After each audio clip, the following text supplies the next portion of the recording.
ओम श्री गणेशाय नमः। ओम नमः शिवाय। मैं अभिजीत शर्मा योगिक स्वाध्यायम के हमारे पॉडकास्ट शिव पुराण विद अभिजीत में आप सभी का हार्दिक अभिनंदन करता हूँ। तो चलिए आज हम अपने अगले एपिसोड को आरंभ करते हैं।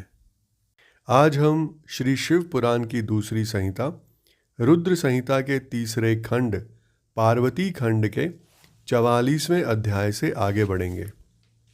44वां अध्याय, जिसका शीर्षक है मैना का विलाप, शिव के साथ कन्या का विवाह न करने का हठ, देवताओं तथा श्री विष्णु का उन्हें समझाना तथा उनका सुंदर रूप धारण करने पर ही शिव को कन्या देने का विचार प्रकट करना।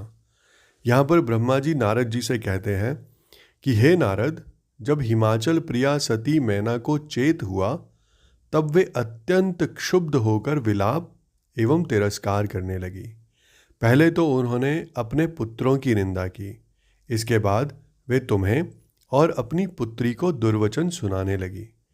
देवी मैना यूं बोली, हे मुने, पहले तो तुमने ये कहा कि शिवा शिव का वरण करेगी, पीछे मेरे पति हिमवान का कर्तव्य बताकर उन्हें आराधना पूजा में लगाया, परंतु इसका यथार्थ फल क्या देखा गया? विपरीत एवं अनर्थकारी।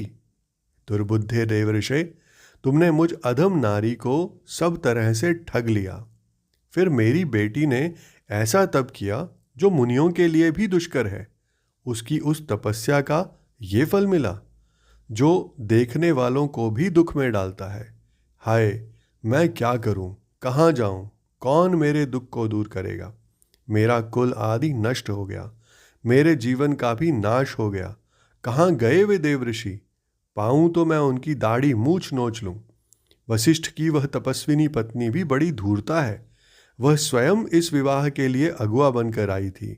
न जाने किन किन के अपराध से इस समय मेरा सब कुछ लुट गया। ऐसा कहकर मैना अपनी पुत्री शिवा की ओर देखकर उन्हें कटु वचन सुनाने लगी।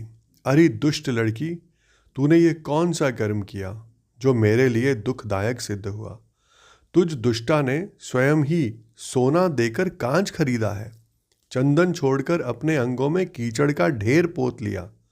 हाय हाय, हंस को उड़ाकर तूने पिंजड़े में कौआ पाल लिया, गंगा जल को दूर फेंककर कुएं का जल पिया, प्रकाश पाने की इच्छा से सूर्य को छोड़कर यत्नपूर्वक जुगनू को पकड़ा, चावल छोड़कर भूसी खा ली, घी फेंककर मोम के तेल का आदरपूर्वक भोग लगाया, सिंह का आश्रय छोड़कर सियार का सेवन किया, ब्रह्म विद्या छोड़कर कुत्सित गाथा का श्रवण किया।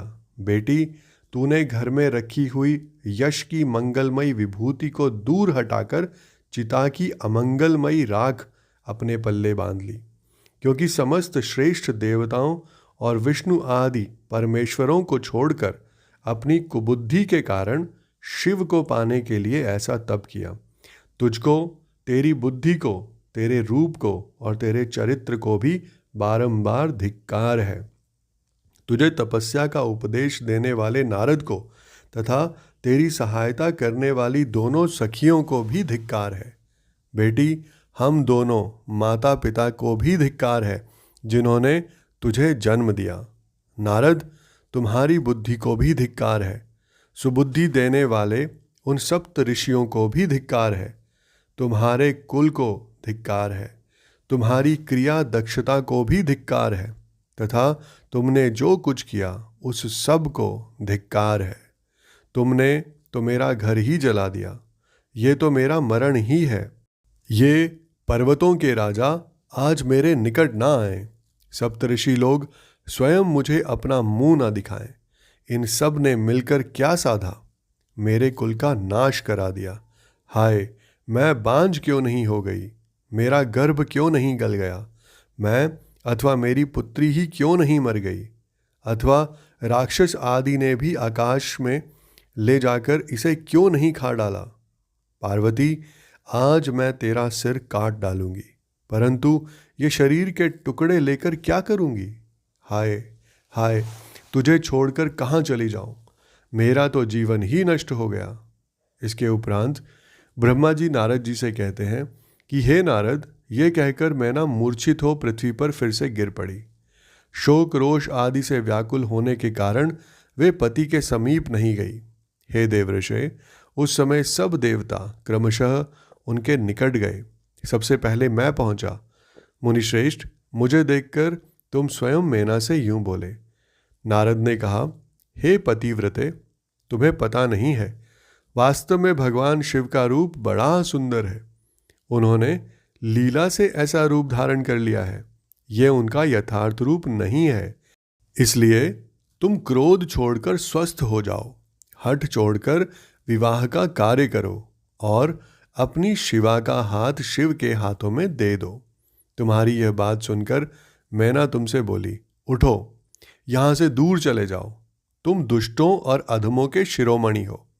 मैना के ऐसा कहने पर मेरे साथ इंद्र आदि सब देवता एवं दिक्पाल क्रमशः आकर यूं बोले, पितरों की कन्या मैंने, तुम हमारे वचनों को प्रसन्नता पूर्वक सुनो। ये शिव निश्चय ही सबसे उत्कृष्ट देवता हैं और सबको उत्तम सुख देने वाले हैं। आपकी पुत्री के अत्यंत दुस्सह तप को देखकर इन भक्त वत्सल प्रभु ने कृपा पूर्वक उन्हें दर्शन और श्रेष्ठ वर दिया था। यह सुनकर मैना ने देवताओं से बारंबार अत्यंत विलाप करते हुए कहा, शिव का रूप बड़ा भयंकर है, मैं उन्हें अपनी पुत्री नहीं दूंगी।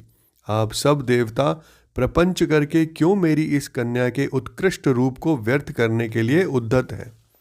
हे मुनीश्वर, उनके ऐसा कहने पर वशिष्ठ आदि सप्तऋषियों ने वहां आकर ये बात कही, पितरों की कन्या तथा गिरिराज की रानी मैंने, हम लोग तुम्हारा कार्य सिद्ध करने के लिए ही आए हैं। जो कार्य सर्वथा उचित और उपयोगी है, उसे तुम्हारे हठ के कारण हम विपरीत कैसे मान लें? भगवान शंकर का दर्शन सबसे बड़ा लाभ है। वे दान पात्र होकर स्वयं तुम्हारे घर पधारे हैं। उनके ऐसा कहने पर भी ज्ञान दुर्बला मैना ने उनकी बात मिथ्या कर दी और रुष्ट होकर उनसे कहा, मैं शस्त्र आदि से अपनी बेटी के टुकड़े टुकड़े कर डालूंगी, परंतु उसे शंकर के हाथ में नहीं दूंगी। तुम सब लोग दूर हट जाओ, किसी को मेरे पास नहीं आना चाहिए। ऐसा कह अत्यंत विह्वल हो विलाप करके मैना चुप हो गई। हे मुने, वहां उनके इस वर्ताव से हाहाकार मच गया। तब हिमालय अत्यंत व्याकुल हो वहां आए और मैना को समझाने के लिए प्रेम पूर्वक तत्व दर्शाते हुए यूं बोले। हिमालय ने कहा, प्रिय मैंने, मेरी बात सुनो, तुम उतनी व्याकुल क्यों हो गई? देखो तो कौन कौन से महात्मा तुम्हारे घर पधारे हैं। तुम इनकी निंदा क्यों करती हो?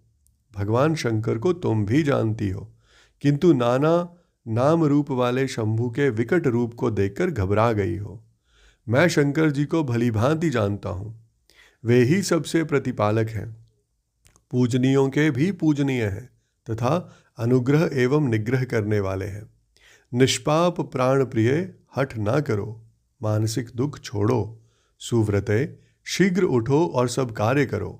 पहली बार विकट रूपधारी शंभु ने मेरे द्वार पर आकर जो नाना प्रकार की लीलाएं की थी, मैं उनका आज तुम्हें स्मरण दिला रहा हूँ। उनके उस परम महात्म्य को देख और समझकर उस समय मैंने और तुमने उन्हें कन्या देना स्वीकार किया था। हे प्रिय, अपनी उस बात को प्रमाण मानकर सार्थक करो। इस बात को सुनकर शिवा की माता मैना हिमालय से यूं बोली, हे नाथ, मेरी बात सुनिए और सुनकर आपको वैसा ही करना भी चाहिए।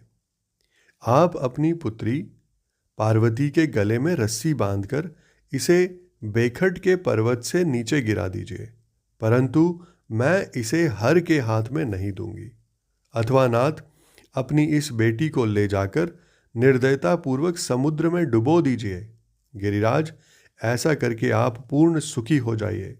हे स्वामिन, यदि विकट रूपधारी रुद्र को आप पुत्री दे देंगे तो मैं निश्चय ही अपना शरीर त्याग दूंगी।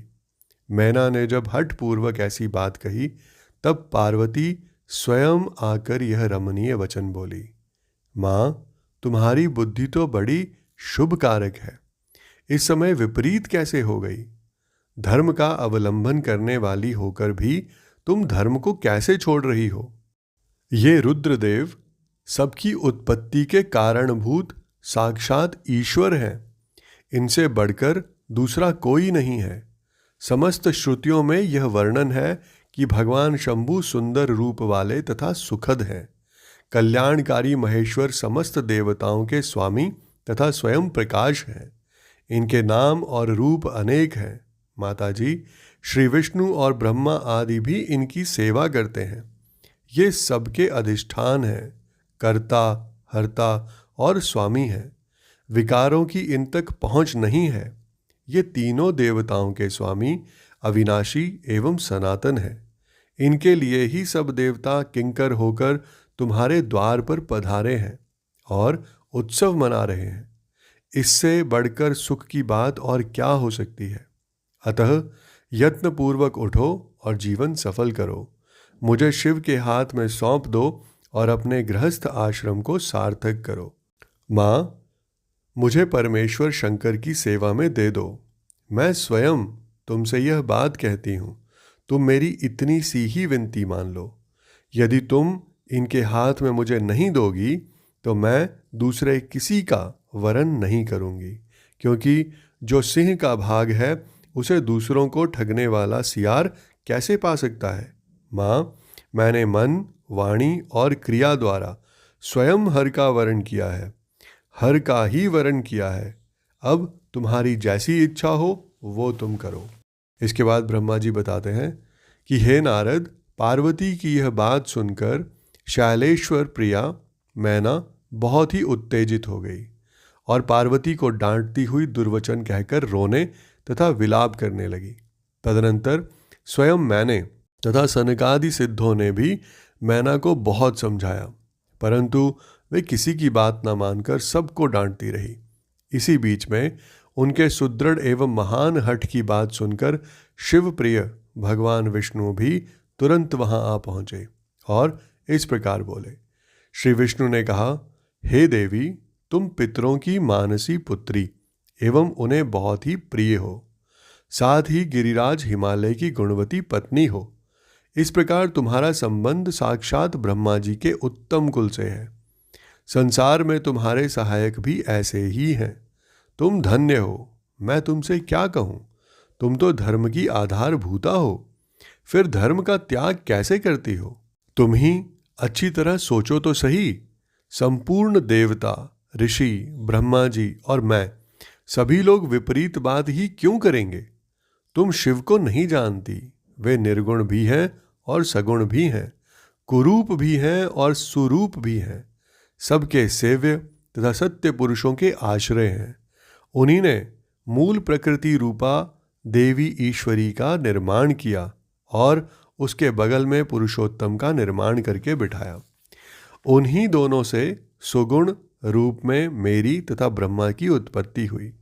फिर लोगों का हित करने के लिए वे स्वयं ही रुद्र रूप से प्रकट हुए। तदनंतर वेद, देवता तथा स्थावर जंगम रूप से जो कुछ दिखाई देता है वह सारा जगत भी भगवान शंकर से ही उत्पन्न हुआ। उनके रूप का ठीक ठीक वर्णन अब तक कौन कर सका है अथवा कौन उनके रूप को जानता है? मैंने और ब्रह्मा जी ने भी जिनका अंत नहीं पाया उनका पार दूसरा कौन पा सकता है? ब्रह्मा से लेकर कीट पर्यंत जो कुछ जगत दिखाई देता है वह सब शिव का ही रूप है, ऐसा जानो। इस विषय में कोई अन्यथा विचार नहीं करना चाहिए। वे ही अपनी लीला से ऐसे रूप में अवतीर्ण हुए हैं और शिवा के तप के प्रभाव से तुम्हारे द्वार पर आए हैं। अतः हिमाचल की पत्नी, तुम दुख छोड़ो और शिव का भजन करो। इससे तुम्हें महान आनंद प्राप्त होगा और तुम्हारा सारा क्लेश मिट जाएगा। इसके उपरांत ब्रह्मा जी नारद जी से कहते हैं कि हे नारद, श्री विष्णु के द्वारा इस प्रकार समझाई जाने पर मैना का मन कुछ कोमल हुआ, परंतु शिव को कन्या ना देने का हठ उन्होंने तब भी नहीं छोड़ा। शिव की माया से मोहित होने के कारण ही उन्होंने ऐसा दुराग्रह किया था।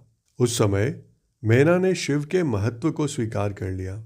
कुछ ज्ञान हो जाने पर उन्होंने श्री हरि से कहा, यदि भगवान शिव सुंदर शरीर धारण कर लें तब मैं उन्हें अपनी पुत्री दे सकती हूँ, अन्यथा कोटि उपाय करने पर भी नहीं दूंगी। यह बात मैं सच्चाई और दृढ़ता के साथ कह रही हूँ। ऐसा कहकर दृढ़तापूर्वक उत्तम व्रत का पालन करने वाली मैना शिव की इच्छा से प्रेरित हो चुप हो गई। धन्य है शिव की माया जो सबको मोह में ढाल देती है। इसके साथ ही आज का हमारा ये एपिसोड यहीं संपन्न होता है। मैं कल फिर आपके समक्ष उपस्थित होऊंगा हमारे अगले एपिसोड के साथ। आप सभी का मुझे इतने धैर्य एवं ध्यान से सुनने के लिए बहुत बहुत धन्यवाद।